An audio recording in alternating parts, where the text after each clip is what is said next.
right, so what we're doing here, we're digging out the pipe because in Florida now, you know, since the hurricane, all the utilities, FP&L, is underground now. So like this house next door, you see how they have it overhead. They got the weather head up there. They're leading up right here. Well, we're not doing that anymore.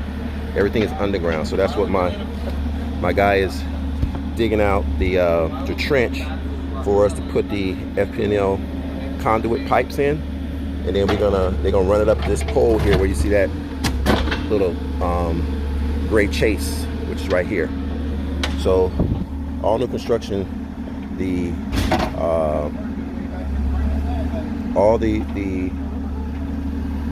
oh sorry, you know I'm on filter. All the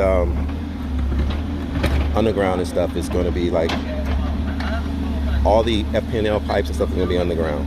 I am not deleting this. You got some big rocks in here, man. Okay, so that's one of the things that happened, like, you know, I think it was like during Hurricane Andrew and subsequent hurricanes, we used to have all this, man, you know, like the overhead, weatherhead, FP&L sticking out above your roof line. Don't do that anymore.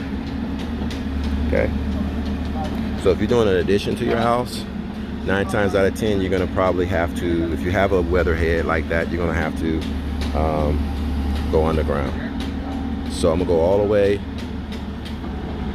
way back to where the FP&L box is on the wall, and then they're gonna come under there and attach it underneath. We got a tight fit here. Hold up.